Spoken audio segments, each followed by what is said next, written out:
aktor utamanya, dan menurut saya ya Kapolsek pun itu harus dipanggil. Kami Iya. mempertimbangkan untuk membuat laporan propam, Propam ya kepada Kapolsek itu, dan juga kepala dusun Kepala desa dan RT itu harus dipanggil. Iya. Karena mereka juga yang jadi pemicu utama awalnya kan. Betul. Karena dalam satu sisi kita mengklaim bahwa kita semakin maju, semakin demokratis, semakin dipandang tinggi, tapi di dalam negara kita sendiri kita menjatuhkan satu sama lain, meremehkan satu sama lain, bahkan menyakiti satu sama lain secara mental dan fisik hanya karena perbedaan agama atau kepercayaan. Dan itu jauh dari nilai-nilai kita sebagai negara.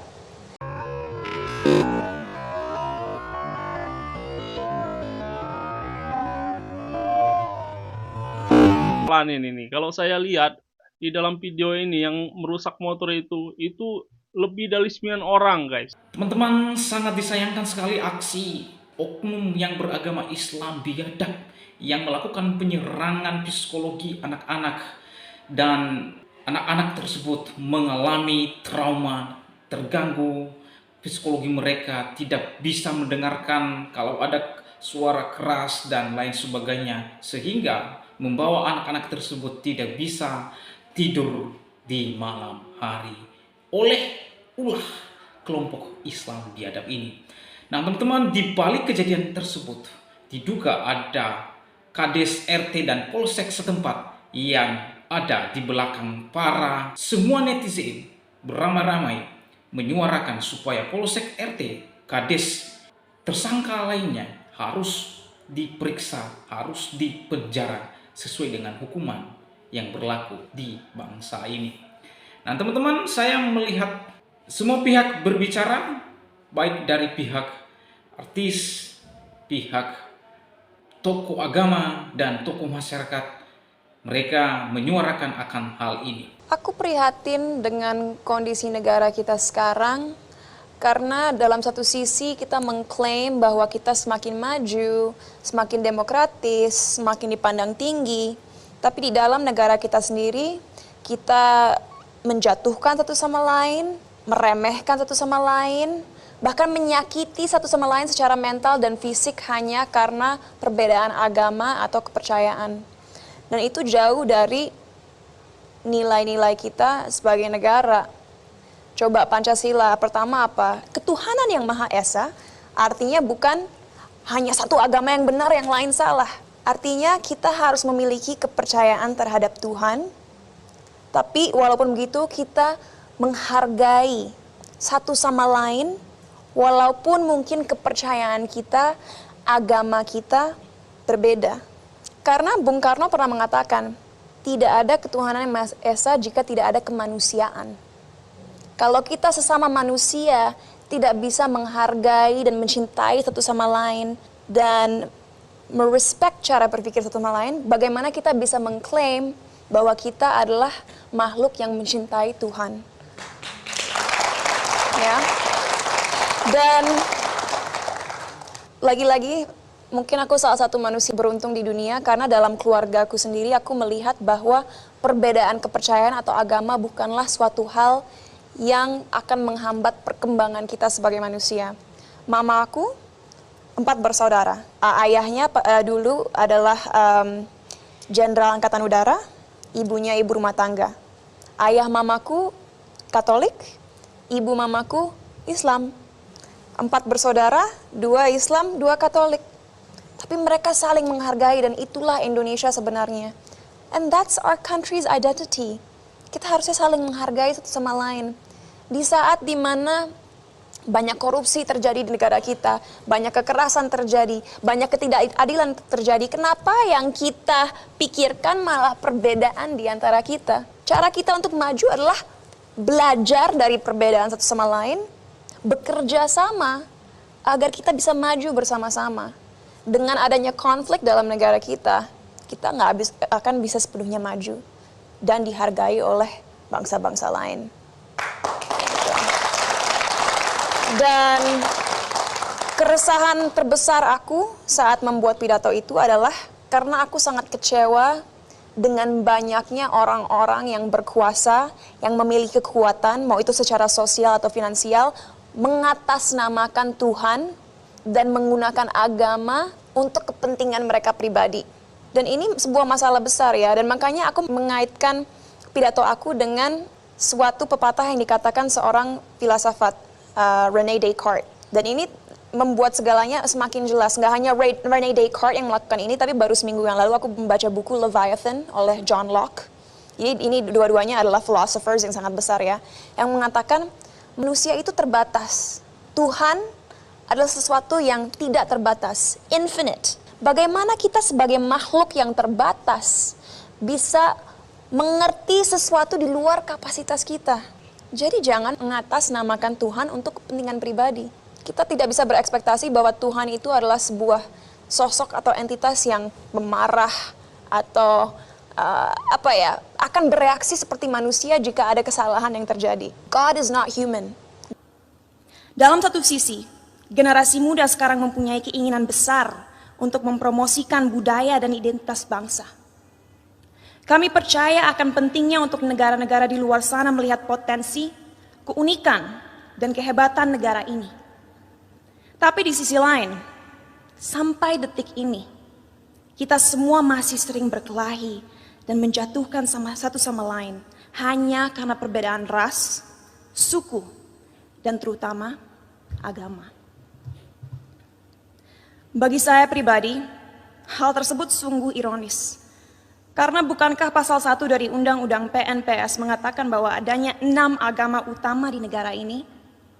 Bukankah moto negara ini Bhinneka Tunggal Ika, yaitu berbeda tapi satu? Tapi mengapa walaupun dengan fondasi negara yang begitu memeluk perbedaan dan toleransi, tetap saja masih ada konflik? Apa yang membuat agama mampu membuat kita melupakan inti dari identitas bangsa ini? Sebagai lulusan psikologi dan sastra Jerman, saya dari dulu memiliki kuriositas terhadap cara berpikir manusia. Oleh karena itu, pengetahuan tersebut saya perdalam dengan mempelajari filosofi. Sampai detik ini, saya tidak akan pernah lupa akan apa yang dikatakan oleh salah satu filsafat paling berpengaruh sepanjang masa, yaitu René Descartes. Ia mengatakan, manusia adalah makhluk yang finite atau terbatas, sedangkan Tuhan adalah sosok yang infinite atau tidak terbatas.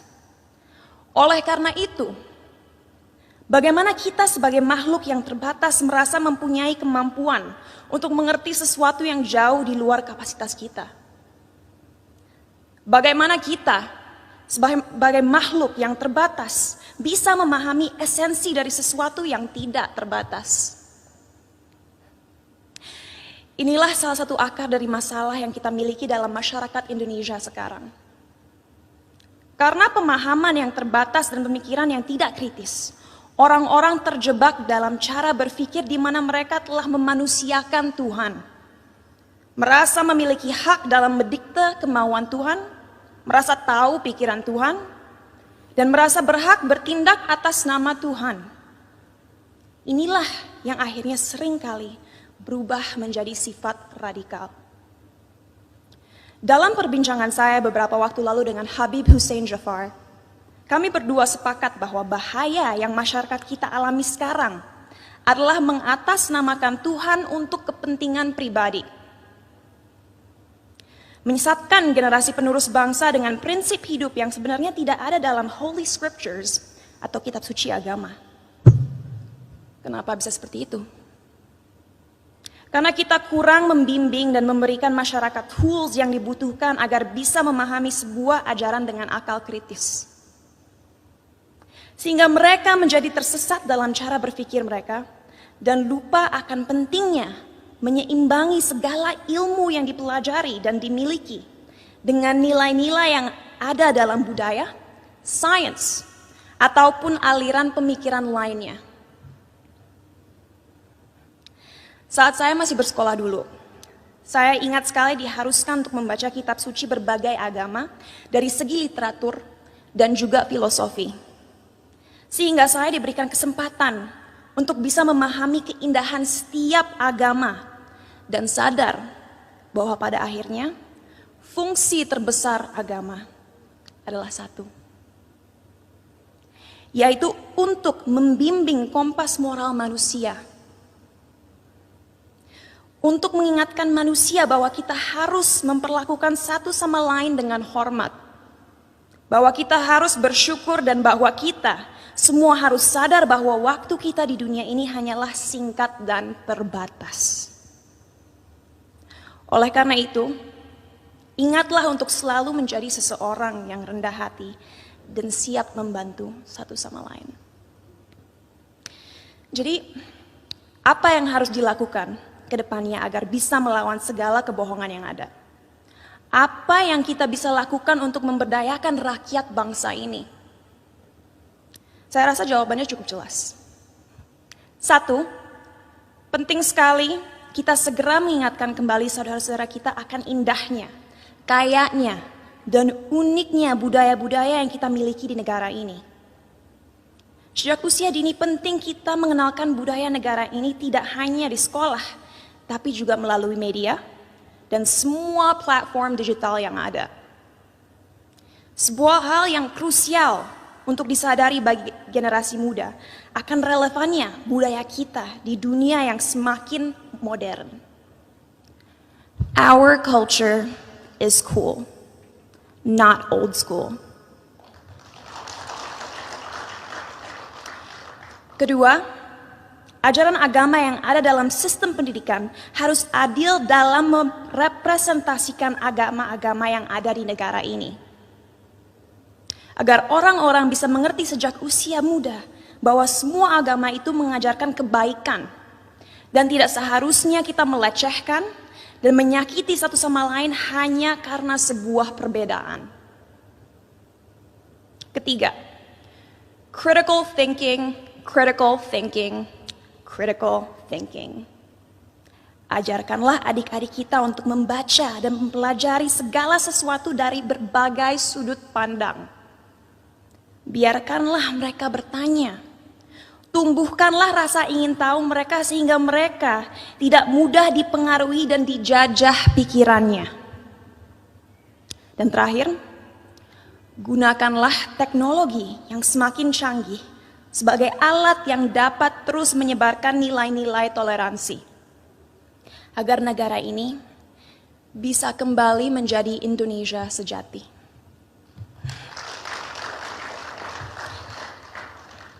Sebagai penutup, saya ingin membacakan quote berikut. A people without knowledge of their past, origin, and culture is like a tree with no roots. Tanpa fondasi yang kuat, tidak akan ada bangsa yang bisa bertahan. Oleh karena itu, ayo kita bersama-sama menjelmakan lambang Garuda dimanapun kita berada. Mari kita taat dalam beragama agar menjadi manusia yang bermoral, tapi mari kita juga merangkul budaya Indonesia untuk membimbing identitas bangsa. Terima kasih, salam sejahtera bagi kita semua. Masyarakat ada kepala desa, kapolsek dan lain sebagainya. Ada Apa? MUI, Iya. ada ustadznya juga, maaf ya. Maksudnya mereka berkata seperti itu. Tidak ingin ada kegiatan keagamaan gitu. Saya bilang gini, saya cuma saya cuma bilang gini, saya cuma melakukan hak saya sebagai warga negara. Gitu. Saya bicara dengan Kapolsek, dengan orang pihak kecamatan. Kapolsek pun ada di situ? Ada. Kapolsek ikut membubarkan itu? Waktu ini pertama kali. Jadi dia datang sebelum terjadi sebelum kejadian, ya. Dia datang. Datang ngapain? Mencoba menghentikan. Mencoba menghentikan, Ya. bukan yang melindungi. Bukan. Menghimbau menghentikan. Menghimbau menghentikan. Oke. Supaya jangan terjadi kerusuhan. keributan lah, kira-kira gitu. Iya.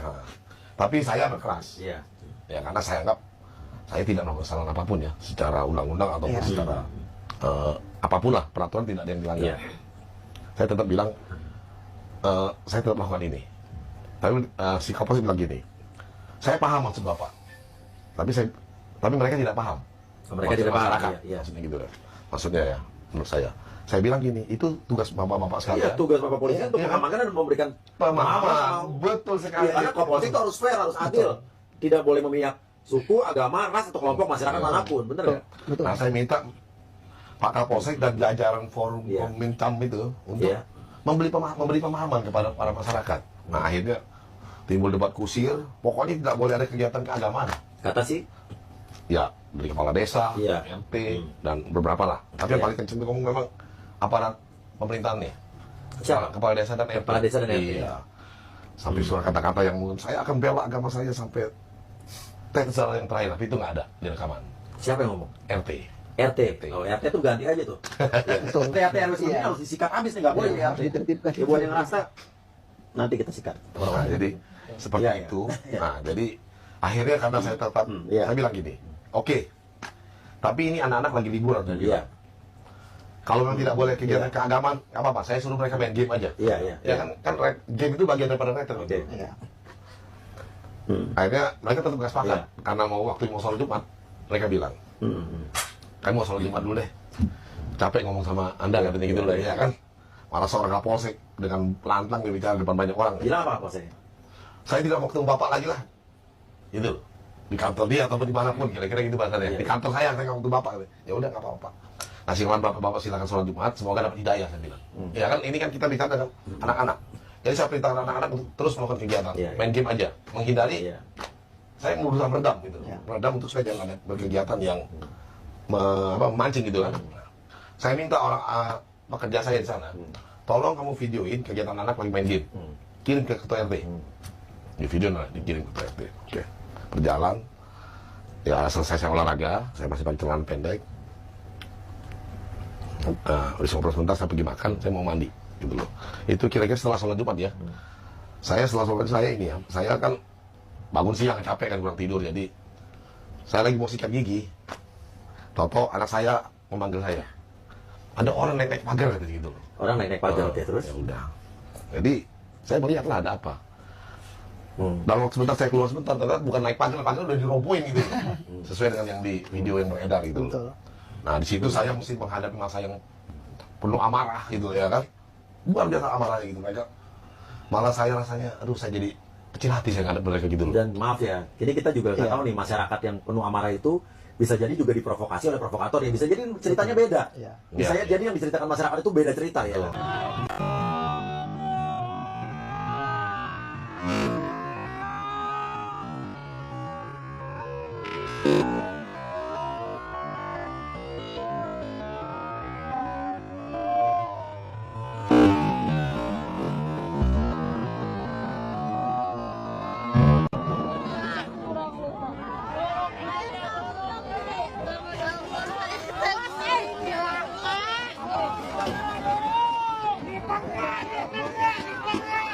Itu udah saya pelanin guys videonya. Yang hancurin motor itu aja yang di situ guys. Yang saya pelanin itu hampir 10 orang. Saya hitung itu 10 orang guys. Tapi yang ditangkap cuma 8 orang. Belum lagi orang yang di dalam.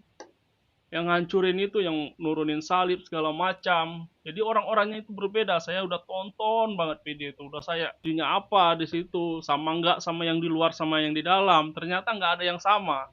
Beda-beda pelakunya sama yang di dalam sama yang di luar guys. Jadi kita lanjut video selanjutnya guys. Yang saya pikirkan ini Pak, keluarga kata Bapak tadi kan proses hukum. Ibu, nggak usah kebanyakan mikir Bu, daripada Ibu cari pembelaan dan cari pembenaran, padahal warganya terang-terangan salah, lebih baik Ibu musyawarah sama warga Ibu, apalagi istri-istrinya para tersangka eta. Musyawarahnya apa nih kalau saya boleh kasih saran? Musyawarahnya mengenai peluang bisnis yang bisa Ibu berikan sebagai kompensasi kepada warga yang bersalah kalau emang Ibu merasa warga Anda tidak bersalah begitu. Itu kan hanya di pikiran Ibu aja tuh kalau warga Ibu nggak bersalah begitu ya. Nah, sebagai RT yang baik nih, saya sarankan Ibu menciptakan lapangan kerja untuk warga-warga tersebut. Daripada Ibu berisik sendiri, rumusing sendiri, cari-cari muka nih ke pemerintahan, lebih baik Ibu musyawarah, melakukan sebuah hal yang berguna begitu. Pesan saya sih cuma satu Bu, kalau berbisnis Yang halal ya Bu ya, karena di mata Ibu yang haram itu cuma ibadah umat Kristen, umat kami. Begitu Bu. Sukses deh buat lo. Jangan merasa pintar kalau kalian tidak tahu siapa pahlawan kita ini. Pahlawan yang melampiaskan emosi kehancuran hidupnya kepada kebahagiaan orang lain. Yang bisa tahu peran pahlawan kita ini pasti hanya orang-orang normal dan berakal. Ini adalah video yang sangat menyeramkan, di mana hal ini adalah penyebab negara kita sampai saat ini tidak bisa maju dan koruptor merajalela. Sementara Amerika, Cina, India, dan yang lainnya sudah ekspansi keluar bumi. Kita masih berkutat di masalah, mencari masalah seperti Bapak Pahlawan Zimbabwe ini. Oke. Tadi gue udah bahas sekilas soal kasus Cidahu. Tapi makin gue pikirin, ini makin gak masuk akal. Coba deh kita bedah pelan-pelan. Kayak kita lagi nonton true crime documentary. Jadi scene pertama, anak-anak SMA lagi retret. Aktivitasnya doa, gue ulang lagi ya. Biar jelas, berdoa. Bukan deklarasi negara baru, bukan latihan militer, bukan juga konser black metal. Mereka cuma berdoa di properti pribadi yang mereka sewa. Terus, scene kedua, segerombolan warga datang dengan muka penuh amarah. Seolah-olah doa dari anak-anak itu adalah serangan rudal hipersonik yang mengancam kedaulatan RT atau RW mereka. Mereka ngerusak, mereka yang gusir, mereka ngintimidasi. Keberaniannya, wow, level maksimal. Tapi kok ya aneh, keberanian itu cuma muncul saat lawannya anak-anak yang gak berdaya. Coba kalau yang retret, di situ para petinggi negara atau jenderal bintang 4. Paling juga jadi panitia penyambut sambil bawa nampan isi kue basah. Munafik, kan? Dan aparat, ya Tuhan, aparat kita itu kayak wasit Liga 3. Pelanggaran keras terjadi tepat di depan mata. Dia malah sibuk benerin tali sepatu sambil bilang, kita pantau dulu perkembangannya. Memantau apa Pak? Nunggu sampai ada yang tewas dulu baru jadi masalah serius? Ini bukan drama sinetron yang butuh plot twist. Ini pelanggaran hukum. Nah, dari sini kita naik level. Ini bukan lagi soal warga Cidahu atau aparat di lokasi.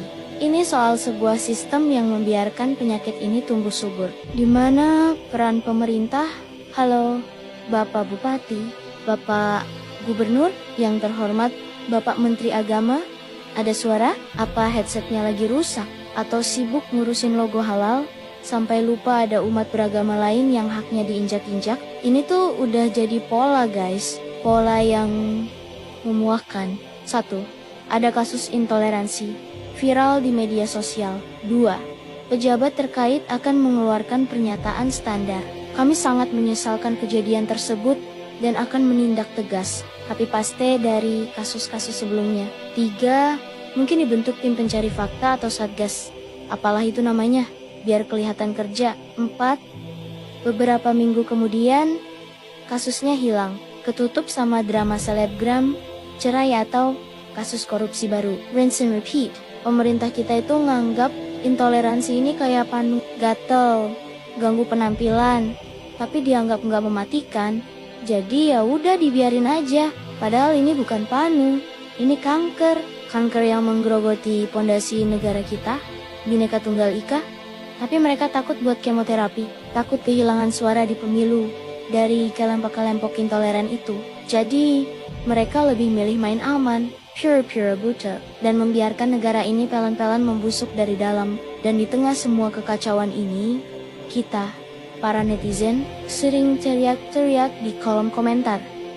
Kapan Indonesia maju? Kapan kita bisa anyingin Amerika, Cina, Rusia, atau India? Gimana kita mau maju? Coba kita lihat keluar sebentar. Amerika udah mikirin cara bikin koloni permanen di Mars. Cina udah bikin matahari buatan dan mendominasi ekonomi global.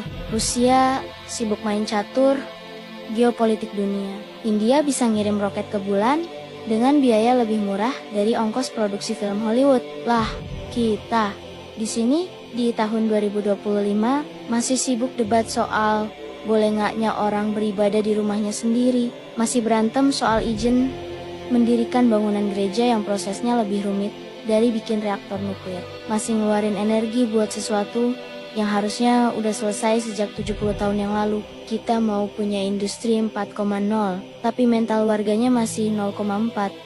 Kita mau punya cyber army yang kuat, tapi warganya lebih jago misu-misu soal agama daripada belajar coding. Kita mau jadi makan Asia, tapi kelakuannya masih kayak sekelompok ayam yang ribut di pekarangan sendiri. Ini bukan soal kita kalah teknologi, ini soal kita kalah melawan kebodohan dan kemunafikan diri kita sendiri. Dan pemerintah sebagai nahkoda kapal besar bernama Indonesia ini malah sibuk enggelap-enggelap dek kapal biar kelihatan kinclong. Sementara lambung kapalnya udah bolong di mana-mana.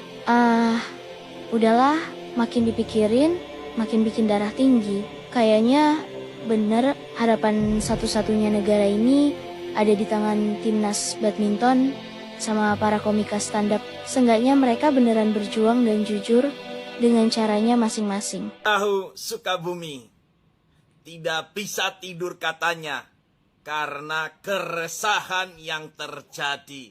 Bahkan meminta kepada Gubernur Kang Deddy Mulyadi agar mengembalikan keresahan itu katanya. Coba ini videonya. Bukan intoleransi, siapa yang bilang intoleransi? Kita coba ulang ya.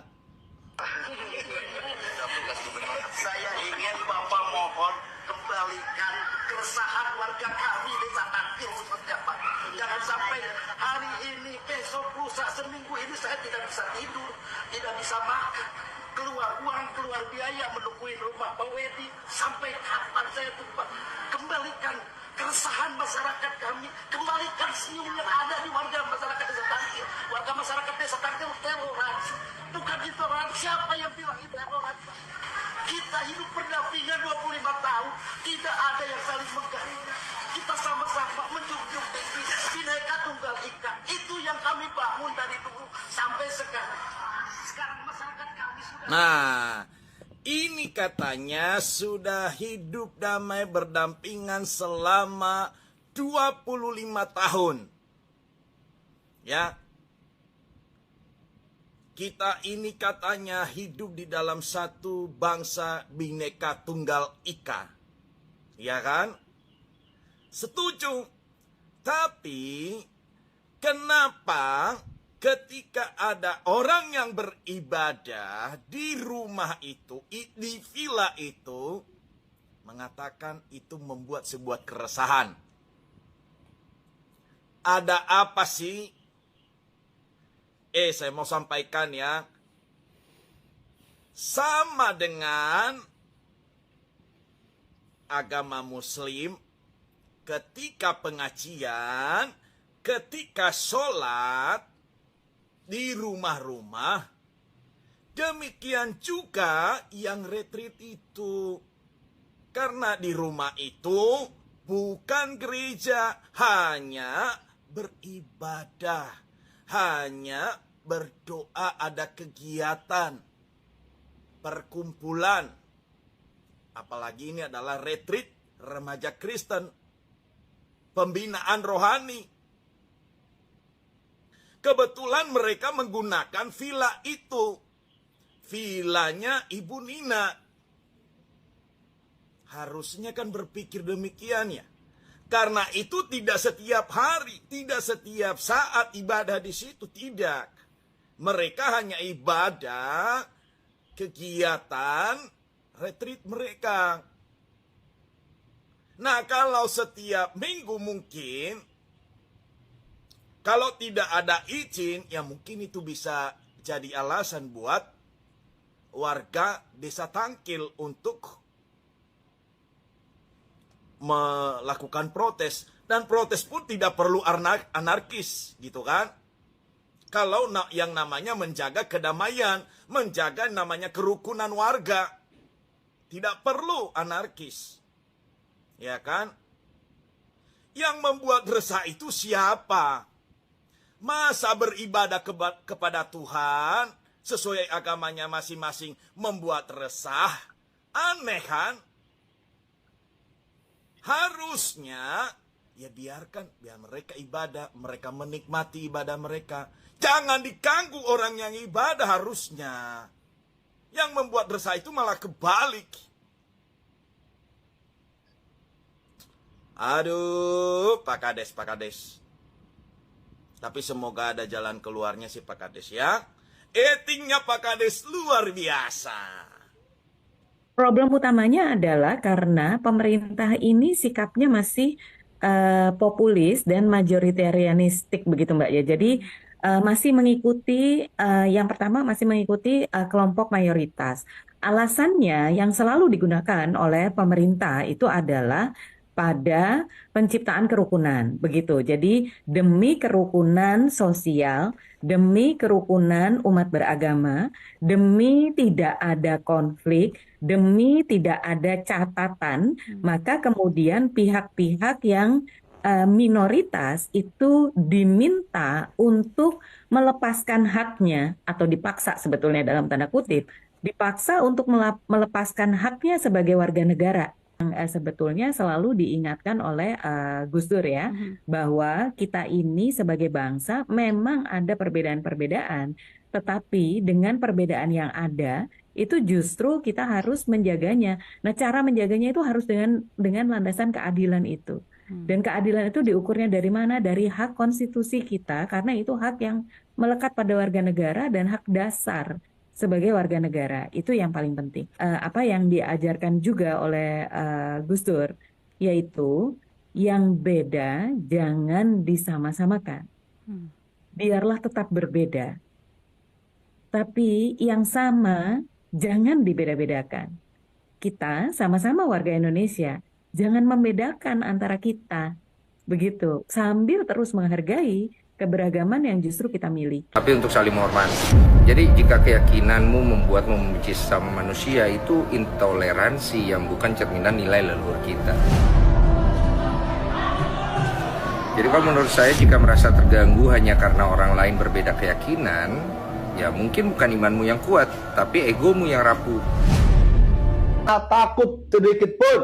Saya bukanlah seorang edis TV yang berbicara dari luar negeri untuk seorang edis TV.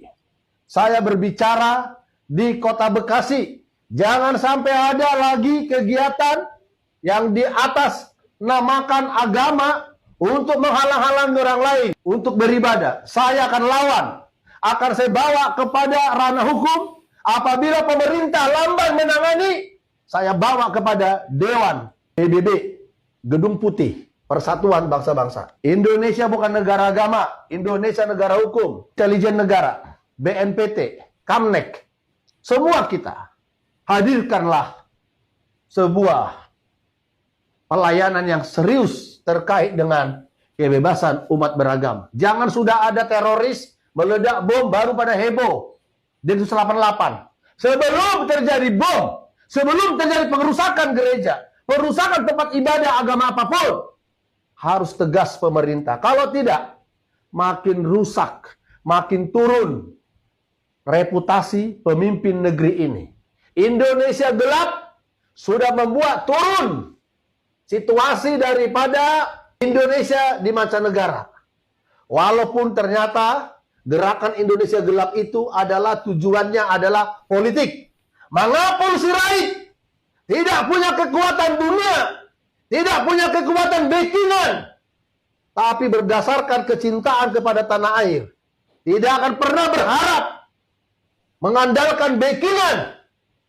Saya akan maju menghubungi para tokoh-tokoh agama, menghubungi para aktivis nasional untuk menyatukan sikap. Indonesia harus lepas dari intoleran, dan intoleran nggak boleh ada di Indonesia. Kalau dia tetap mabuk agama, berangkat dari Indonesia. Di zaman raja-raja tidak ada intoleran. Indonesia udah jelas negara hukum, negara Pancasila. Tapi ada diduga sekelompok orang, ya, menganut ajaran yang seperti apa saya nggak tahu lah. Tapi hasil daripada ceramahnya membuat orang jadi benci kepada agama yang lain. Ini nggak boleh ada di Indonesia. Saya minta ini, jangan coba-coba ya. Saya seorang yang beragama. Apabila saya menjalankan ibadah agama saya dihalang-halangi, jangan coba-coba. Saya menghormati semua agama yang ada di Indonesia ini. Teman-teman saya banyak yang beda agama dengan saya. Dosen-dosen saya beda agama dengan saya. Sahabat-sahabat saya beda agama dengan saya. Dan saya sedang ada dalam sebuah persahabatan dengan para kiai Nusantara, pejuang Wali Songo Indonesia. Saya sedang ada bersama dengan mereka. Para kiai, para ustadz banyak teman saya. Tapi ada politik agama yang dihadirkan terkesan seolah-olah dia udah dikultuskan ya. Dikultuskan banget ini sekelompok orang ini. Sampai kafir. Sudah jelas dipelopori oleh Deddy Mulyadi, Gubernur Jawa Barat. Premanisme bebas nih. Jangan menjadi kedok agama, menjadi premanisme ya, menghalalkan segala cara ya, bertindak anarkis. FPI, HTI sudah nggak ada. Diperhatikan oleh BNPT, oleh Densus, oleh pemerintah, oleh BIN. Apa kegiatan mereka? Organisasi Perisai Kebenaran Nasional, organisasi yang di dalam akta pendiriannya ada dibunyikan di situ, turut serta menjadi mitra pemerintah, Polri, TNI, dan penegak hukum lainnya dalam mewujudkan persatuan dan kesatuan dan ketertiban nasional. Kami bukan tentara-tentaraan, bukan ormas-ormasan. Silakan cek apa kegiatan kita. Assalamualaikum warahmatullahi wabarakatuh. NKRI, Harga mati. Perisai Kebenaran Nasional, Bersaksi dan percaya. Komando, integritas, pelopor, patriot. Nah teman-teman, saya melihat dari sebuah komentar dari _Kurnia Barasi berkomentar, wow, Cinta Laura prihatin dengan kondisi negara kita sekarang ini yang mengklaim semakin demokrasi maju, namun di sisi lain saling menjatuhkan satu sama lain, saling meremehkan satu sama lain. Ia menambahkan bahwa ada menyakiti satu sama lain. Dan itulah yang terjadi di bangsa ini. Ya. Di satu sisi negara ini mengklaim bahwa negara yang maju, negara yang luar biasa. Tetapi di sisi yang lain, ada orang-orang tertentu yang saling menjatuhkan, saling meremehkan, bahkan saling menyakiti hanya karena perbedaan agama. Hanya perbedaan agama. Saya setuju dengan apa yang disampaikan oleh Cinta Laura, bahwa ada oknum-oknum tersebut yang menganggap diri paling benar, agama lain salah. Terkait dengan hal itu, Cinta Laura menyinggung bahwa negara kita berdasar pada Pancasila yang mengatakan ketuhanan yang Maha Esa. Artinya bukan hanya satu agama yang benar, yang lainnya salah. Kita tidak menghargai keyakinan agama lain. Bagaimana mungkin kita mengklaim bahwa kita makhluk yang mencintai Tuhan? Saya setuju dengan pernyataan Cinta Laura ini. Kalau saudara dan saya tidak menghargai antara satu dengan yang lain, antara agama satu dengan agama yang lain, bagaimana mungkin Anda mengatakan bahwa engkau mencintai Tuhan? Itu omong kosong. Jadi Cinta Laura memberikan contoh keluarganya sendiri. Perbedaan agama bukan suatu hal yang menghambat. Perbedaan itu sesuatu yang unik sebenarnya.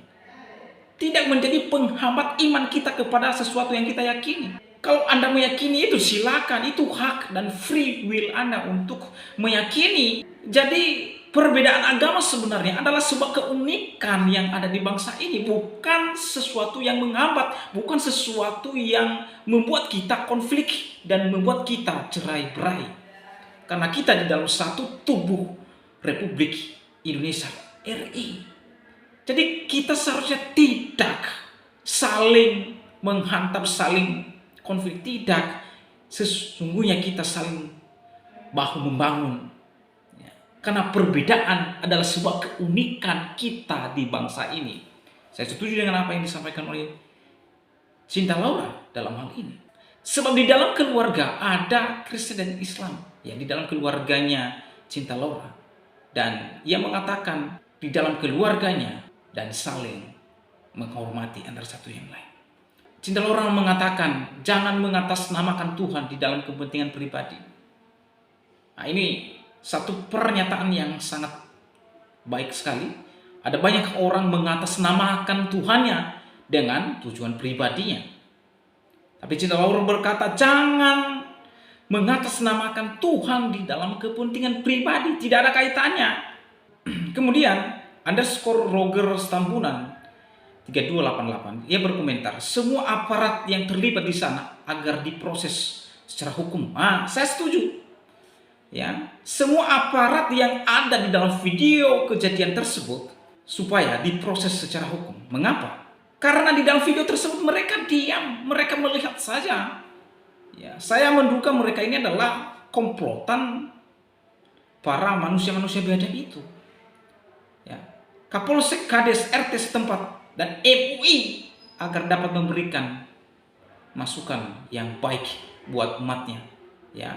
Dan Habib-Habib yang ada agar diusir dari NKRI ini ya, agar kita aman. Salam waras. Ini tulisan dari Rogers Tambunan 3288. Ia berharap supaya Habib-Habib yang bukan dari Indonesia itu diusir keluar, dipulangkan di negaranya. Ya, kita jadi NKRI saja supaya kita aman dan tentram. Salam waras ungkapnya. Saya setuju aja, ya. Karena ada hak mengaku Habib, mengaku cucu Nabi, padahal sikap dan tindakannya adalah bukan sikap yang menunjukkan orang atau pemimpin yang patuh diteladani. Ya, underscore Royanti Z3N berkomentar, Kapolseknya yang perlu diperiksa. Ya, ini ia menyoroti supaya Kapolsek ini harus diperiksa. Nggak boleh pro sepihak. Polisi kan harus netral karena digaji. Polisi kan pakai uang seluruh rakyat Indonesia. Polisi seharusnya pelindung bagi seluruh rakyat Indonesia selama tidak melanggar hukum, Pak. Nah, ini saya setuju saja hal kanan ini. Ya. Kemudian underscore Eko Santoso 8141 berkomentar, aneh cara berpikirnya Pak Kapolsek ini. Emangnya kalau gereja menyesat manusia secara perbuatan dan cara berpikir sehingga setiap kegiatan keagamaan atau gereja harus dihancurkan? Mana presiden kita Pak Prabowo yang terpilih? Tegakkan keadilan bagi semua umat di negara tercinta ini. Jangan biarkan negara tercinta ini hancur karena sekelompok oknum yang berkedok agama. Di balik kejadian kemarin itu di Cidahu itu, dampak aksi para intoleransi itu berdampak bagi anak-anak. Anak-anak trauma, terganggu psikologis mereka, dan mereka tidak bisa beristirahat atau tidur ketika mereka tidur. Mengapa? Mereka tidak mau atau mereka terganggu kalau ada suara-suara yang keras. Nah, karena akibat ulah dari oknum umat Islam biadab, ya. Nah, teman-teman, di balik semua itu diduga RT dan RW bahkan polsek setempat mereka adalah salah satu atau bagian dari provokator yang pada kejadian itu, sehingga Uya-Kuya mengatakan pada podcastnya, polsek, Kades dan RT RW harus diperiksa dan semua orang yang sudah ditetapkan tersangka. Dan sebenarnya bukan hanya 8 orang yang kalau kita telusuri di dalam satu video saja di mana mereka merusak salah satu motor yang mereka ambil tarik sana sini dan ada bantal mereka lempar bantal, ya bantal gulingan itu loh. Kok bisa mereka ambil semuanya itu ya? Jangan-jangan mereka masuk di rumah villa tersebut, mereka habis seluruh fasilitas di sana, sehingga ada bantal gulingan yang keluar dan mereka lempar terhadap motor yang mereka rusak. Kalau saudara perhatikan, yang merusak motor saja lebih dari 8, ya. Lebih dari 8 saudara. Yang ditangkap, yang ditetapkan tersangka hanya 8 orang. Yang ada di, belum terhitung yang ada di rumah dan yang ada di lapangan, ya, di depan rumah tersebut. Belum terhitung. Jadi aneh kalau hanya ada 8 orang tersangka. Ini kan aneh. Sementara ratusan pelaku pengerusakan, mereka berteriak-teriak, menginjak mobil dan lain sebagainya. Berharap kita polisi lebih tegas, bahkan lebih bijak dan cerdas untuk memproses orang-orang yang belum ketangkap. Oleh karena saudara, bagaimana tanggapan dan pendapat saudara? Berkomentar di kolom komentar. Kiranya komentar saudara komentar yang membangun, komentar yang mengedukasi kita. Sampai demikian video saya kali ini. Sampai bertemu di video saya selanjutnya. Tuhan Yesus memberkati kita semua. Shalom.